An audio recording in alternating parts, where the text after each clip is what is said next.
인가요? 하나님의 부르심을 받고 갔습니다. 이분이 그런 말을 했어요. 나에게 1000개의 생명을 하나님이 주신다면 그 모든 것을 조선 땅에 바치겠소. 그리고 돌아가셨어요.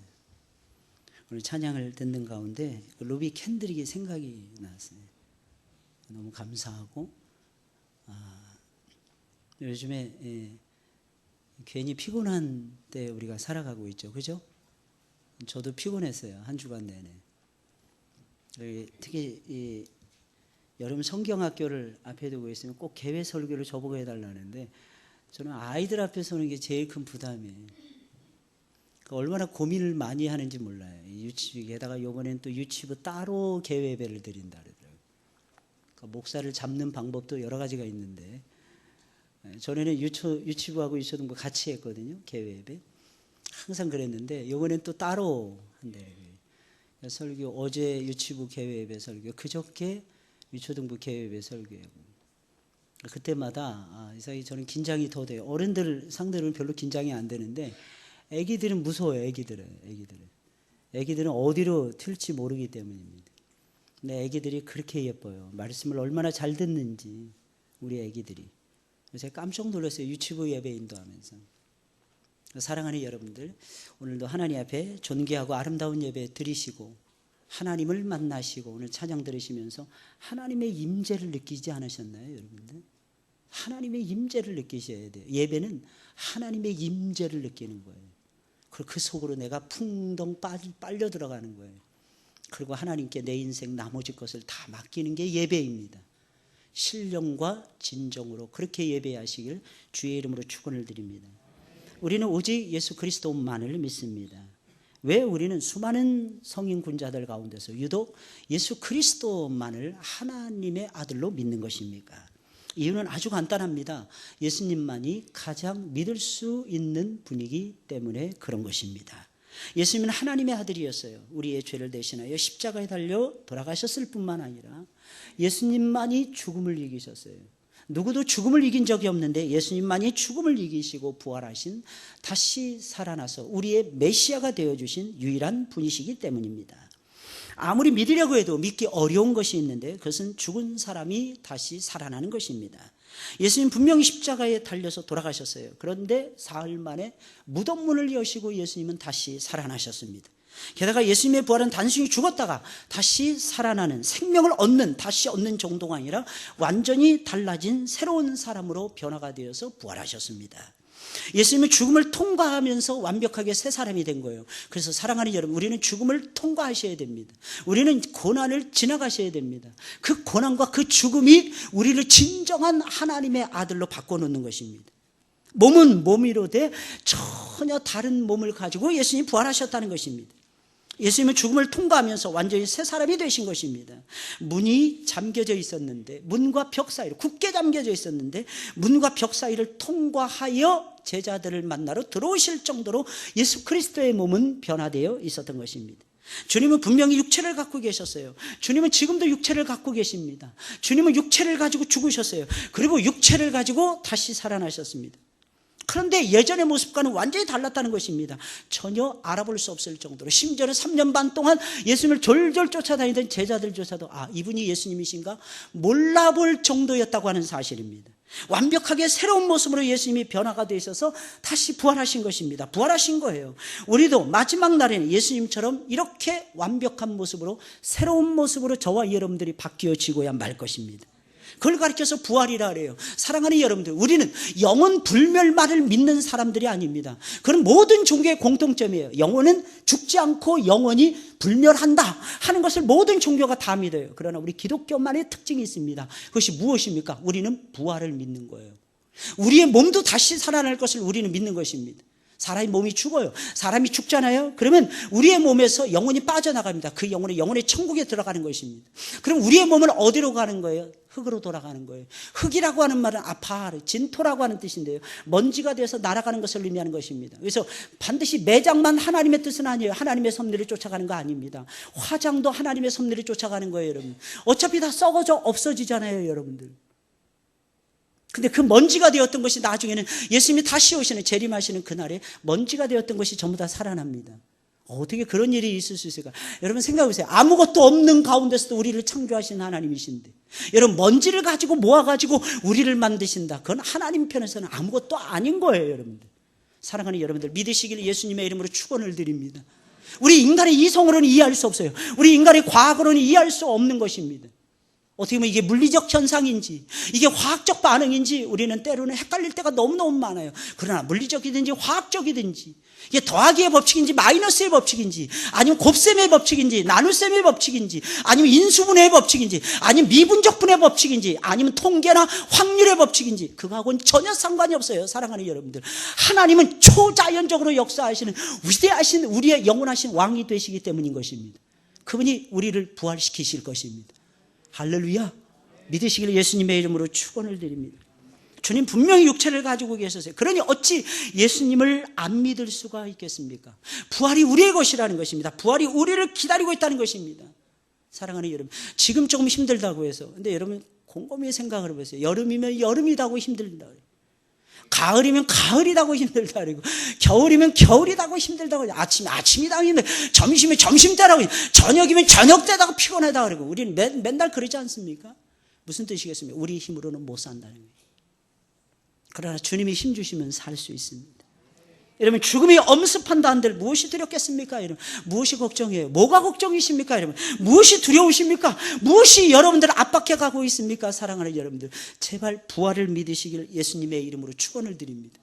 부활이 있잖아요. 부활이 다 없어지고 다 없어지는데도 하나님이 우리를 다시 살리신다는데, 여러분 이것만큼 우리에게 소망이 되는 말이 어디 있겠습니까? 여러분, 무덤문을 열고 다시 살아나신 예수님이 우리에게 주시는, 던져주시는 위대한 메시지가 있어요. 그것이 무엇입니까? 부활의 능력 가운데 살라는 거예요.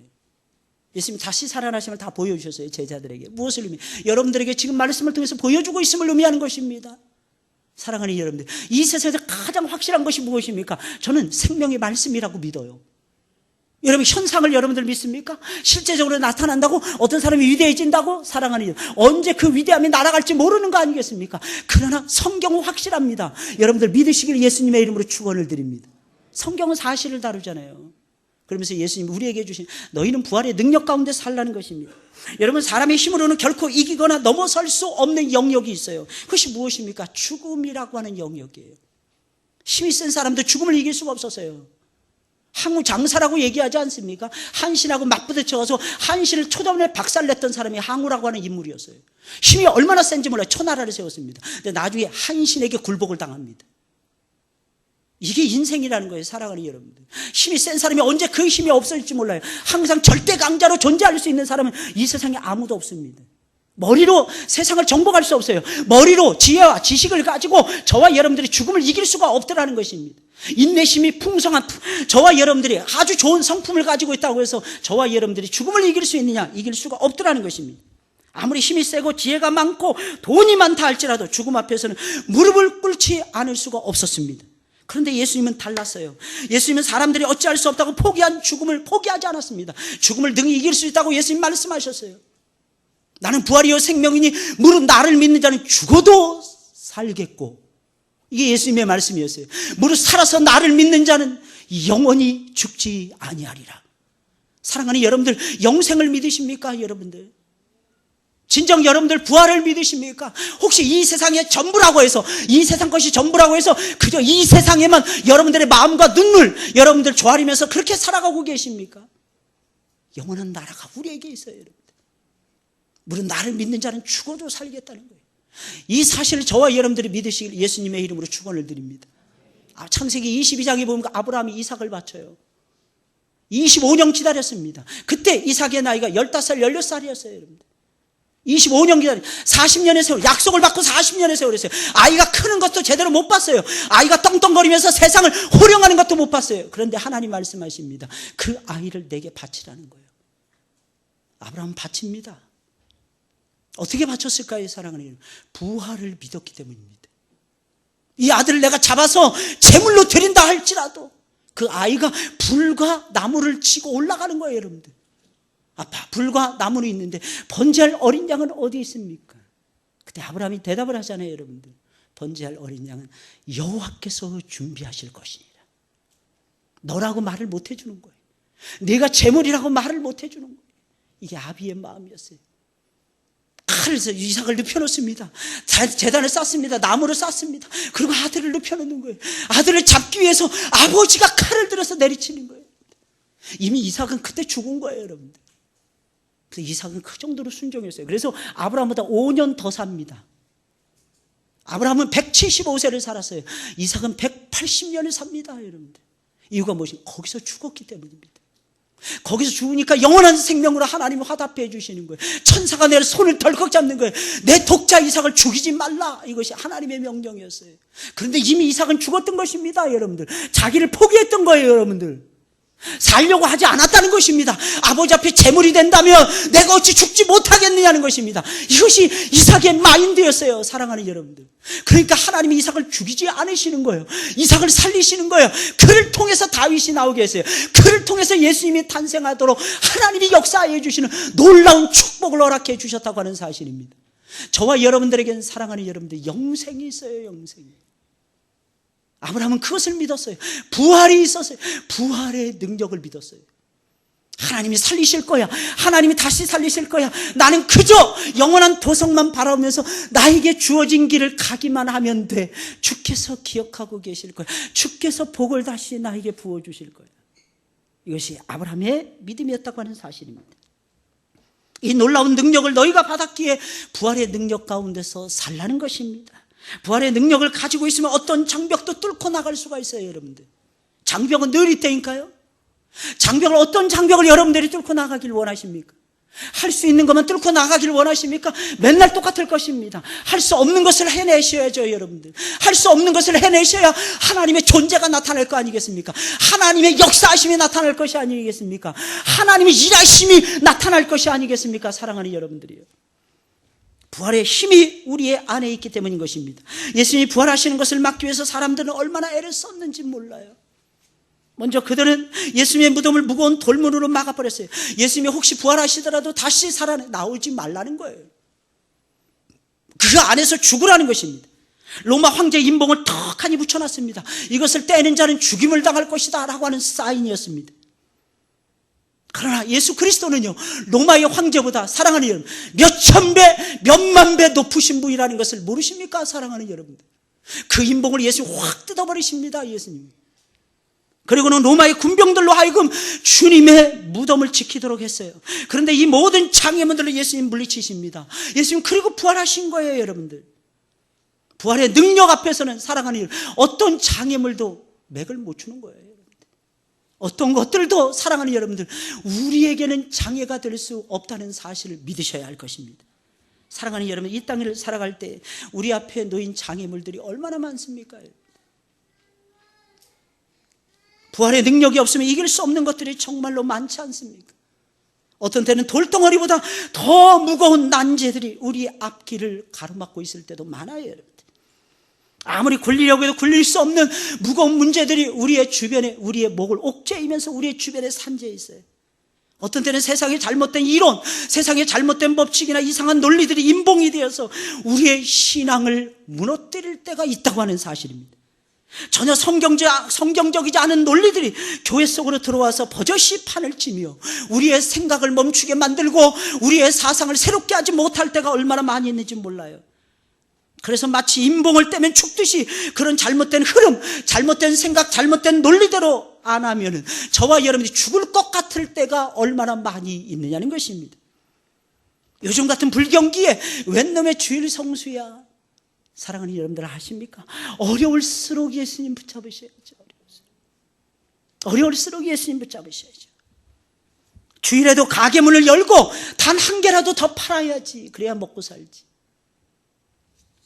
11조를 바치면 도대체 나는 뭐 먹고 살라는 거야.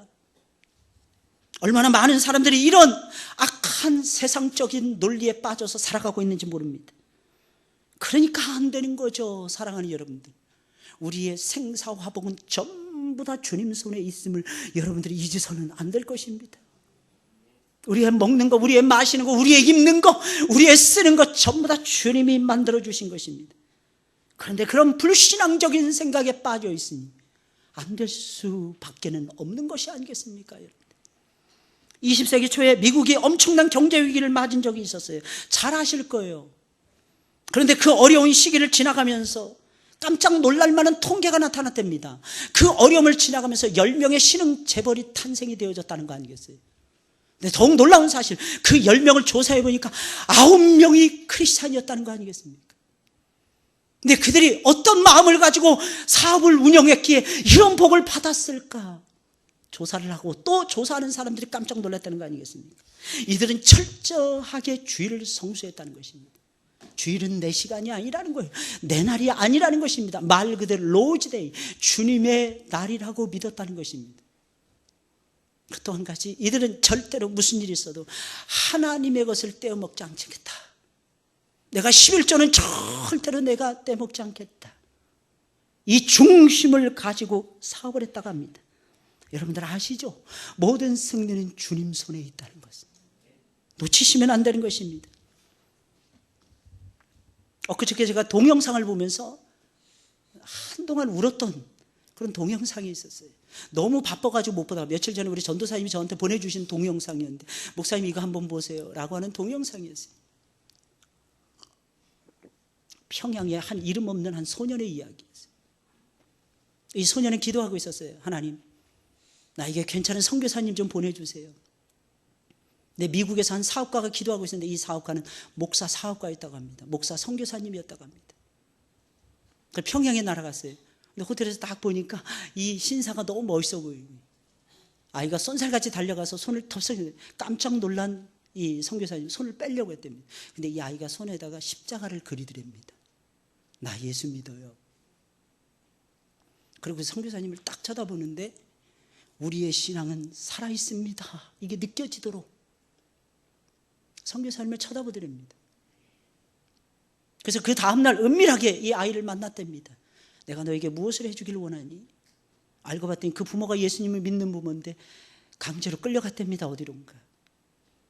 그리고 자기 아이들만 남아가지고 먹고 살기 힘들어가지고 아이들이 구걸하고 그러고 있었답니다. 선교사님, 제가 4가지가 필요합니다. 그래, 4가지 무엇이냐? 말을 하거라. 그때 이 아이가 이렇게 말해요. 갑자기 어디선가 동전 꾸러미를 잔뜩 가져와서 딱 내려놓더랍니다.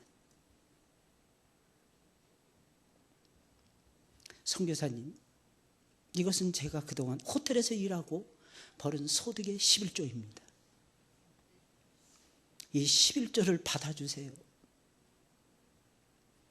선교사님이 감당할 수 없어서. 그래, 2번째, 3번째, 4번째는 무엇이니? 2번째, 나에게 세례를 베풀어 주세요. 3번째는 무엇이니? 저에게 성찬을 베풀어 주세요. 4번째는 무엇이니? 나에게 성경이 낡은데 더 좋은 성경책 한 권만 주세요. 이 아이는 주님 외에는 구한 것이 없었던 거예요. 우리는 인생을 살아가면서 구하고 필요한 것들이 얼마나 많습니까? 그런데 이 아이는 그런 것을 하나도 구하지 않았어요. 오직 주님만으로 충분하다는 거예요. 내가 지금까지 살아온 것이 주님 때문이라. 내가 앞으로 살아갈 것이 주님 때문이라. 그 동영상을 보면서 얼마나 제가 혼자서 울면서 봤는지 몰라요. 우리는 우리에게 꼭 필요한 것을 우리가 생각할 때가 너무 많구나. 근데 주님은 아시는 거예요. 그 아이에게 그것을 깨닫게 해줬던 거예요. 나는 하나님 앞에 드리고 싶지, 나는 선교사님의 도움을 받고 싶지 않습니다. 나는 하나님의 도우심으로 내가 살아갑니다. 나는 이미 세례받고 싶습니다. 내가 다시 죽고 다시 살아나기를 원합니다. 내가 성찬에 참여하면서 주가 주신 능력을 받아서 천국의 소망을 가지고 살고 싶습니다. 근데 그 힘은 하나님의 말씀에서부터 나오니까 괜찮은 성경책 나에게 한 권 주세요. 이것이 이 아이의 소원이었다고 하는 것입니다. 사랑하는 여러분들, 부활의 능력 앞에서는 어떠한 장애물도 우리에게 장애가 될 수 없어요. 부활의 능력이 임하면 돌도 굴려버릴 수 있는 것입니다. 힘 있는 사람의 인봉도 떼어낼 수가 있는 것입니다. 어떤 유력한 사람에 의해서 저와 여러분들이 움직여지고 있습니까? 복음이에요. 복음에 의해서 움직여지셔야 되는 것입니다. 하나님의 뜻과 아버지의 섭리를 따라서 저와 여러분들이 살아가셔야 되는 것입니다. 주님은 이런 파워를 저와 여러분들에게 주신 거예요. 부활의 주님을 믿는다고 하면서도 아직도 캄캄한 어둠 가운데, 캄캄한 무덤 가운데 여러분 주저앉아 계십니까? 이 소년 생각해 보세요, 여러분들. 우리 주님은 사망의 권세를 깨뜨리시고 부활하셨어요. 그리고 우리에게 요구하시는 것입니다. 너희는 부활의 능력 가운데서 살거라. 그럼 부활의 능력 가운데서 살아가시려면 어떻게 해야 되는 것입니까? 사랑하는 여러분들, 첫째로 하나님의 말씀을 가슴판에 담고 있어야 되는 것입니다. 여러분 부활의 예수님의 역사는요, 이 사건은요, 말씀이 먼저 오고 부활의 사건이 사건이었습니다. 여러분. 말씀이 먼저 있었기 때문에 부활의 사건이 있었던 것이지, 말씀이 없는 부활의 사건은 이 세상에 존재할 수 없다는 것을 사랑하는 여러분들 왜 모르십니까? 여러분들, 말씀이 없는 까닭에 오늘도 숨을 헐떡거리며 숨을 몰아쉬면서 저와 여러분들 이력서도 바쁘고 저래서도 급하고 일도 해야 되고 절도 해야 되고 이러다 보니까 정작 해야만 되는 중요한 일들은 놓치면서 살아가고 있지는 않습니까? 여러분들, 주님은 안식 후 첫날 이른 아침에 무덤문을 활짝 열고 부활하셨어요. 그런데 이상하게 그것을 본 사람이 아무도 없었습니다. 왜? 아무도 예수님이 말씀하실 때 내가 사흘 되는 날 부활할 것이니라 말씀하실 때 그 말씀을 귀담아 듣는 사람이 아무도 없었기 때문입니다. 대수롭지 않게 여겼던 것입니다. 만약에 우리가 그때 살아있었다면 우린 잘 들을까요? 사랑하는 여러분들, 자신 없지 않습니까? 여러분들, 가장 먼저 무덤으로 달려간 사람 막달라 마리아라고는 여자였어요. 무덤에 도착한 마리아는 깜짝 놀랐습니다. 무덤문을 열려 있는데 예수님의 시신이 보이지 않는 거예요. 놀란 마리아는 곧장 제자들에게 달려가서 예수님이 부활하셨습니다 알려주었어요.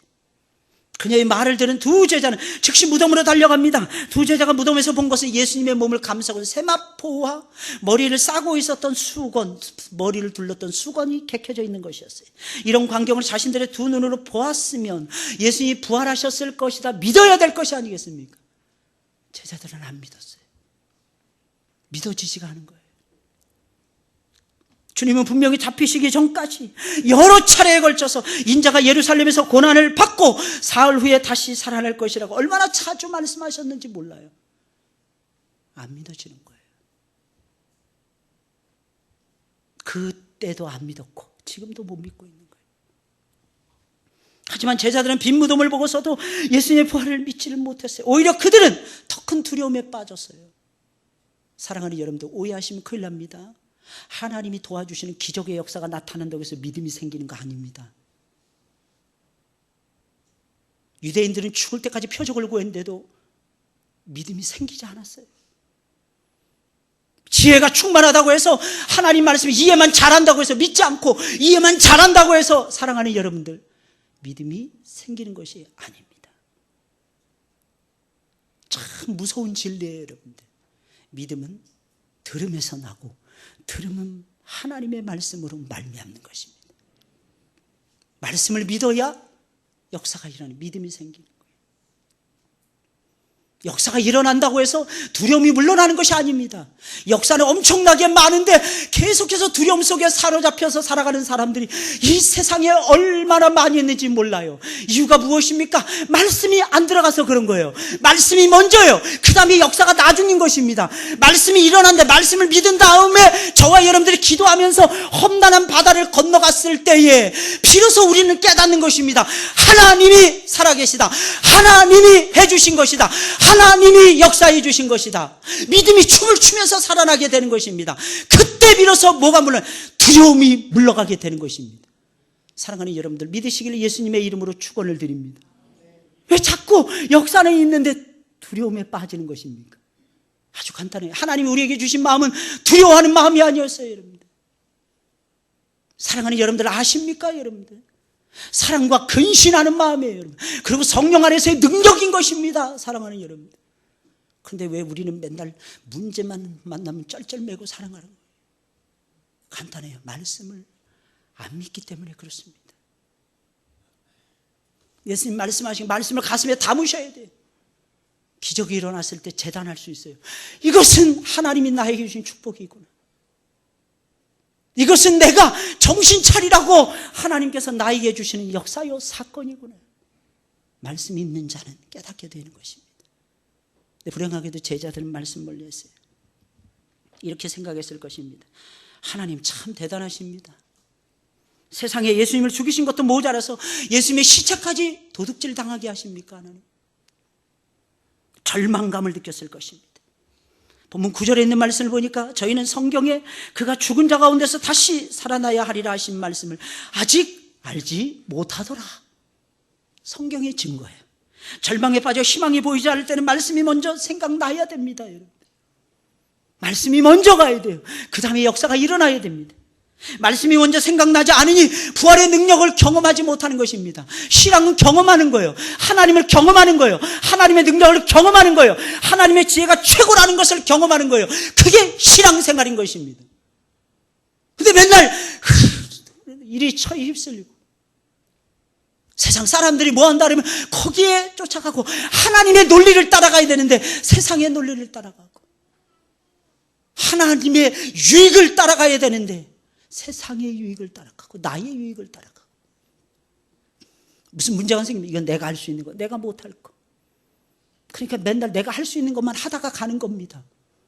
내가 못하는 것에 겁없이 덤비셔야 돼요. 하나님이 도와주시는 역사를 체험할 수 있을 것입니다. 근데 시작은 말씀이라는 거예요. 내가 그냥 자신감이 있어 이래가지고는 안 돼요. 여러분들 죽습니다. 오히려 죽어요. 적이 파놓은 함정에 죽습니다. 근데 성경이 가라고 하니까, 성경이 싸우라고 하니까, 성경이 감당해내라고 하니까 이게 확 마음에 사로잡혔을 때 비로소 하게 되면 하나님의 도와주시는 역사를 여러분들이 체험할 수가 있는 것입니다. 둘째로 부활의 능력 가운데서 살려면 하나님과의 영광스러운 만남을 줄기차게 가지셔야 돼요. 예수님의 빈 무덤을 확인한 사람들은 여러 명이 있었으나 영광스러운 주님을 만난 사람 막달라 마리아 한 사람뿐이었어요. 막달라 마리아만이 부활의 능력을 체험하고 있었던 것입니다. 이 여인 어떤 여인인지 여러분들 아시죠? 자기 몸을 팔아서 겨우 목숨을 유지하던 그런 여인이 막달라 마리아였어요. 게다가 7 귀신까지 들렸어요. 그렇죠. 몸을 함부로 굴리니 그 정신이 온전하겠어요, 여러분? 정신이 들어왔다 나갔다 막 하는 거죠. 왜? 자기는 유대인인데, 자기는 하나님의 백성인데 몸을 팔아서 나쁜 짓 하면서 겨우 먹고 사니. 여러분 이게 헷갈릴 수밖에 없는 거예요. 그러니까 혼란스러워, 정신이 분열될 수밖에 없는 거예요. 그래서 정신분열증에 걸리는 것입니다, 여러분들. 그러니까 7 귀신까지 되는 거예요. 소재되고 정제돼서 들어와서 보니까 너무 깨끗하니까 7 귀신 마구잡이로 들어와서 막 파헤치는 거예요. 바로 그 순간에 예수님을 만납니다. 예수님으로부터 고침을 당합니다. 7 귀신이 싹 물러갑니다. 새 사람이 되었습니다. 근데 예수님이 돌아가신다는 거예요. 그때 300데나리온이나 더 되는 그 비싼 향유를 예수님에게 뿌려주십니다. 다 바치는 거죠. 머리부터 발끝까지 싹 향유로 예수님을 도배를 해드립니다. 그리고 이제는 예수님의 무덤 앞에서 혼자서 지금 흐느껴 울고 있는 것입니다. 왜 그랬을까요? 예수님은 죽고 없다는 거예요. 예수님의 시체라도 만져야 되겠다는 거예요. 그래서 마리아는 부활하신 주님과의 영광스러운 만남을 체험하고 부활의 능력을 맛볼 수가 있었던 것입니다. 막달라 마리아는 예수님의 시신이라도 찾아서 붙들겠다라고 하는 생각을 가지고 있었어요. 여러분 이 간절함, 이 열심을 저와 여러분들이 배우셔야 되는 것입니다. 항상 기억하셔야 돼요. 믿음의 생각은 믿음을 낳아요. 믿음으로 믿음에 이르게 됩니다. 그래서 믿음의 생각을 처음부터 잘 하셔야 돼요. 그래야 믿음이 믿음을 낳는 역사를 갖는 것이고, 믿음 속에 자꾸 불순물이 들어가면 불순물을 자꾸 빼내셔야 돼요. 거기에다가 하나님의 생각을 자꾸 집어넣으셔야 됩니다. 이 열심이 누가 봐도 바보 같잖아요. 누가 봐도 어리석잖아요. 그런데 이 열심이 주님과의 1대1의 만남을 성사시켰던 것입니다. 사랑하는 여러분들, 예배가 무엇입니까? 여러분, 주님과 만나는 거예요. 주님과. 이것은 우리의 논리나 생각을 뛰어넘는, 우리의 상식을 초월하는 가장 영광스러운 체험입니다. 흔들리지 않고 사랑하는 여러분들, 굳건한 반석 위에 서서 하나님만을 바라보기를 원하십니까, 여러분들? 그러실 것입니다. 그러시면 사랑하는 여러분들, 주님과의 만남을 가지셔야 됩니다. 어제 가지신 거 가지고 안 돼요. 오늘 또 가지셔야 됩니다. 도저히 사랑할 수 없는 나에게 피해를 엄청나게 준 사람들까지도 사랑으로 품어내기를 원하십니까? 그 사랑의 승리자가 되셔야죠. 다른 것은 2등해도 좋은데 사랑하는 것만큼 1등 하셔야 되잖아요. 그럼 주님과의 영광스러운 만남을 가지셔야 돼요. 주님이 나 같은 죄인을 사랑하셨구나, 나 같은 죄인도 만나주셨구나, 나 같은 죄인을 용서해 주셨구나, 그 만남 속에 체득하셔야 돼요. 주님의 일을 힘있게 감당하다가 하나님의 나를 확장시키는 위대한 종이라고 칭찬받는 자리에 서기를 원하십니까? 끊임없이 주님과의 만남을 가지셔야 됩니다. 주님을 만나서 능력을 받으셔야 돼요. 지금 내가 앉아있는 이곳이 만남의 장소가 되어야 되는 거예요. 주님을 만나는 만남의 장소. 예수님이 계신 곳이 어디입니까? 살아있는 예배를 드리는 바로 이 자리가 아니겠습니까, 여러분? 마지막 세 번째로 부활의 능력 가운데서 우리가 힘있게 살려면요, 매일 매 순간마다 하나님의 영으로, 성령으로 우리의 마음을 가득 채워가야 되는 것입니다. 만약에 이렇게 하지 않잖아요, 금방 교만이 물밀듯이 들어옵니다. 아이, 목사님, 나는 어렸을 때부터 겸손했어요. 그런 사람 이 세상에 아무도 없습니다. 그런 사람 이 세상에 아무도 없어요. 성령께서 불쌍히 여기시고 붙잡아 주시니까 겨우 겸손에 허울이라도 쓰고 있는 것입니다. 그게 인생이에요, 여러분들. 만약에 저와 여러분들이 성령에 충만하지 못하면 금방 교만한 마음이 물밀듯이 몰려와서 저와 여러분들의 마음을 지배하게 됩니다. 원래 내 마음으로는 남을 해치고 싶어요. 악한 말을 하고 싶어집니다. 의심하는 것밖에는 할 수 있는 것이 없어요.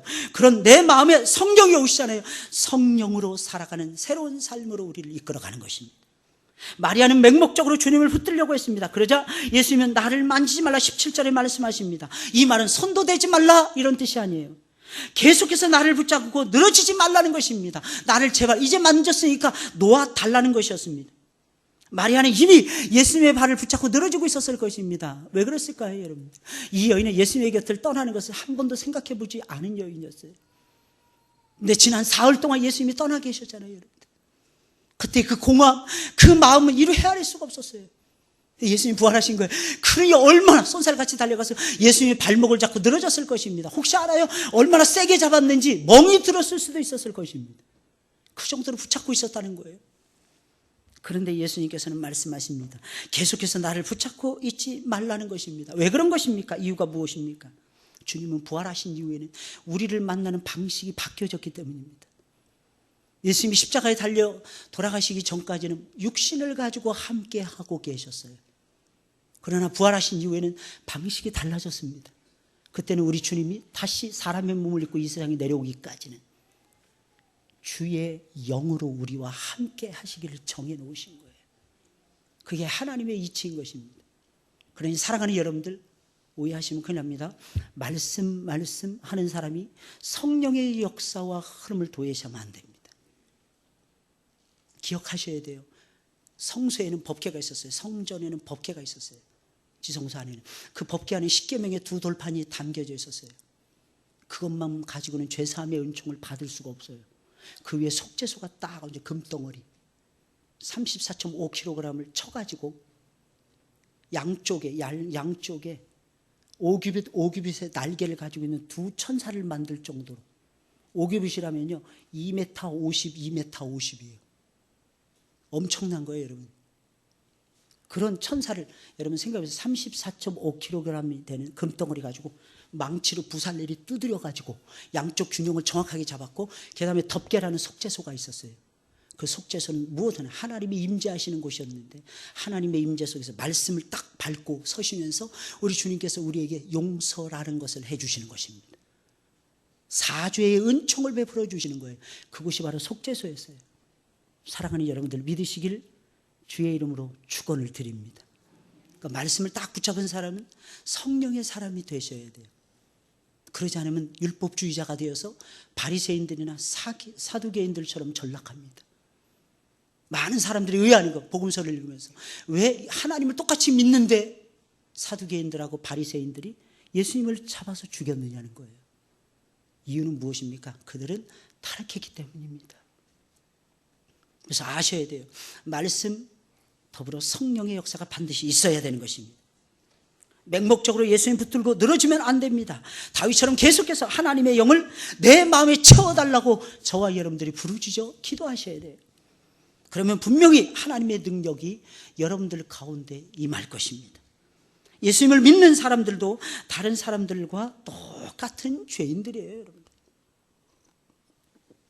오히려 안 믿는 사람들보다 못할 때도 많습니다. 그런데 달라질 때가 있어요. 여러분들 그때가 언제입니까? 그때가 오늘 본문의 말씀이에요. 말씀을 기억하는 거예요. 주님과 만남을 갖는 것입니다. 더 나아가서는 성령을 붙잡는 것입니다. 성령이 충만해지시면 여러분들은 말씀 붙들고 승리할 수가 있을 것입니다. 말씀이 잘 안 들어오다가도요, 말씀이 송이꿀처럼 달다는 것을 느끼게 될 것입니다. 혹시 무엇인가 일을 하는데 아이디어가 생각이 안 납니까? 성령을 구하셔야 돼요. 주님과의 만남을 가지셔야 돼요. 말씀의 세계 가운데로 여러분들이 다시 들어가셔야 합니다. 그러면 하나님이 새로운 아이디어 주십니다. 새로운 기술력을 주십니다. 새로운 길을 열어주십니다. 이유가 무엇일까요? 그것이 우리 주님께서 주고자 하시는 일이기 때문이라는 것입니다. 아무쪼록 사랑하는 여러분들, 부활의 능력 가운데서 승리하시길 예수님의 이름으로 축원을 드립니다. 부활의 능력 제대로 살리시려면 주님 말씀 담고 계셔야 돼요.